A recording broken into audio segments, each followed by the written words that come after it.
Why a teacher's toolkit? The creation of a teacher's toolkit to be used by teachers and parents is significantly important in providing essential information as it relates to how teachers observe, why they observe, and how it can be used to improve the teaching and learning process of all children. The toolkit can help to gather information on which to base decisions, make recommendations, and develop curriculum, plan activities, and learning strategies in order to assess children's growth, development, and learning. For instance, when practitioners and sometimes parents look at children, they not really see or concern themselves with what the children are doing. However, through a teacher's toolkit for classroom observation, both educators and parents will be provided with materials that will enable them to see what the child or children are like as it relates to their development and what they should know and how they can able to help them.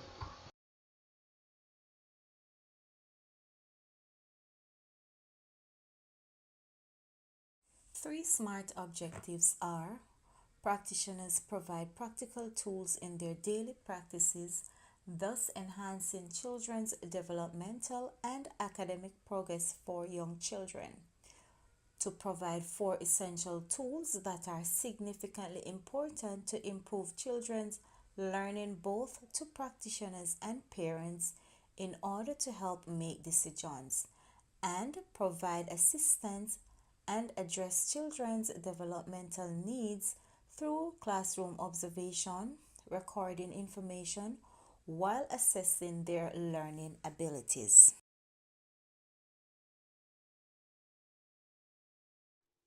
Before we take a look at our toolkit, it is important to note that every observational tool should consist of five main elements: the child's name, the location, the date and time, the setting or context, and the description.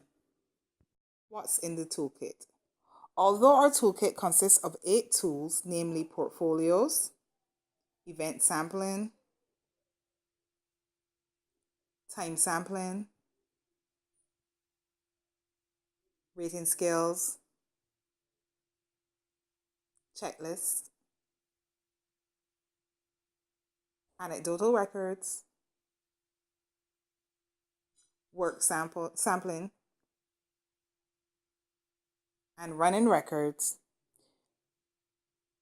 we will focus on 4 observational tools: checklists, anecdotal records, event sampling, and portfolios.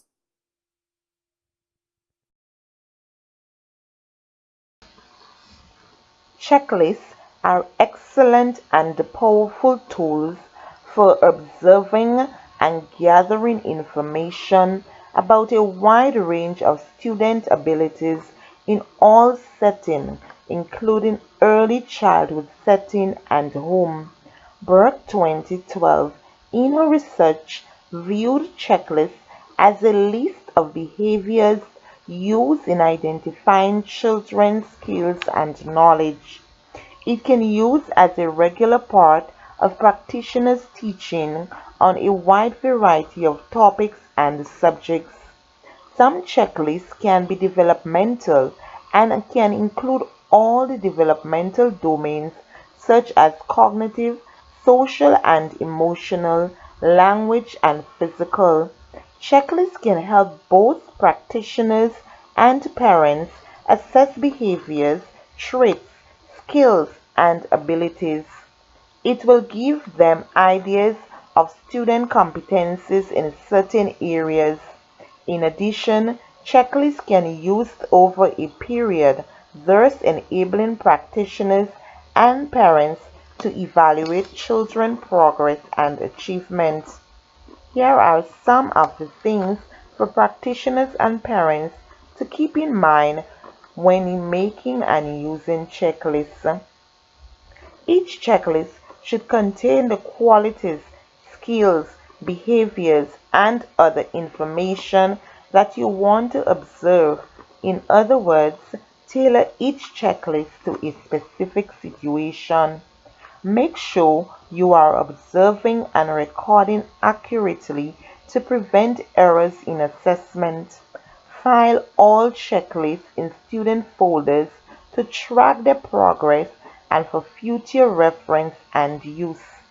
Use checklists as a basis for conferencing with children and parents or children and practitioners if it developed and used by the parent. Use the information from checklists to plan for small group in the classroom and individual instruction. As you observe, put a tick on the behavior or skill that is accomplished. Anecdotal records. What is anecdotal records? Anecdotal records is a written record or notes of what a child says or does within a contact classroom activities or routine. The use of anecdotal record is one way in collecting children's development and learning. This records or note is one way to document your observation. Bear in mind that anecdotal record must be done after the event and not making recordings prior to the event because this will result in bias and not true story of a child's development or needs. Collecting anecdotal records is an example of an authentic assessment. The information collected in real-life learning experiences or activities. It can be playing at the sensory table, exploring on the playground, or in the reading center. Here is an example of collecting anecdotal records. Kim went to the bookshelf. She takes a book and goes back to a table where a group of children were sitting. Kim held up the book and shouted to the other children, "I am going to read you a story all." She opened the book and began from the first page while reading from the pictures she saw. She did this for all the pages until she was at the end of the book. When she reached the last page, she closed the book and said, "The end." She then looked at the other children, smiled and asked, "Can anyone tell me what the story was about?" In this scenario, Kim demonstrates a positive sense of self and also shows initiative and awareness of her own skills and accomplishment. Teacher uses cards, clipboard, and notepad, which each area listed to know what needed for this child and specifically for this tool. While collecting and jotting down information observed on the child on a daily basis, you are creating a record of a child's learning and progress over a period of time. By collecting anecdotal records, there are some basic information that need to be included. The child's name or initial, date and time of a setting, the observer, a detailed description observed. Furthermore, it helps educators to understand and be more responsive to individual and are the most useful kinds of observation to guide you in planning curriculum and assessing whether the curriculum is currently meeting the needs of the children. Thank you. Event sampling is an effective observational tool used to monitor behaviors, confirm a pattern of behavior, or identify problems in a classroom for an individual or group. It must be noted that event sampling does not have to only target negative behaviors. It can also be used to record positive behaviors, for example, helping or sharing. This event sampling form uses the ABC model. It is divided into 3 columns: antecedent, which came before the behavior, what behavior occurred, consequent event, what came after the behavior. It also contains the following components: assessment, which includes the interpretation of the data collected, and recommendations, which focus on behaviors to be encouraged or strategies to be used when intervening, as well as suggestions for follow-up. Welcome. I will be introducing you to the use of portfolio and anecdotal records and how to document observation of children in the classroom. Because you care about young children, you are studying them by learning about their growth and development. It is important for teachers to consider the target domain of a child to be observed.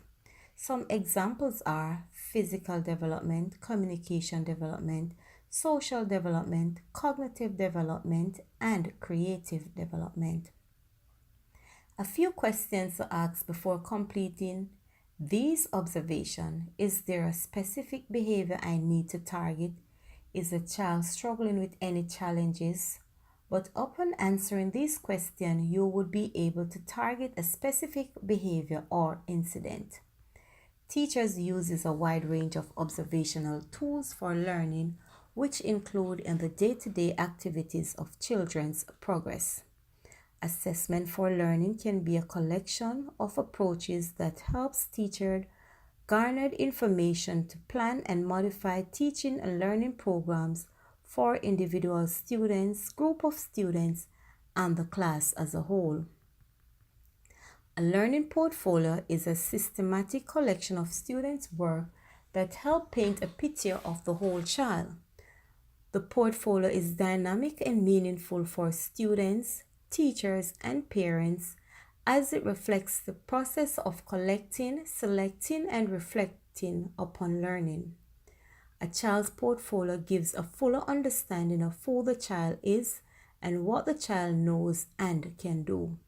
It also reflects professional documentation that teachers gathered to represent their own personal training and abilities, as it records the evidence to evaluate to what degree a child has required skills, knowledge, and disposition.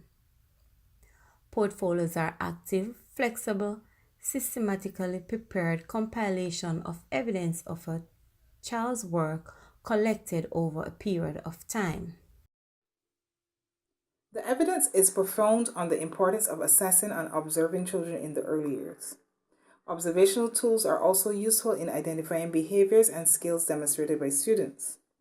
The data collected can be used to help alter instruction and plan activities. Information collected is also useful in parent conferences and progress meetings.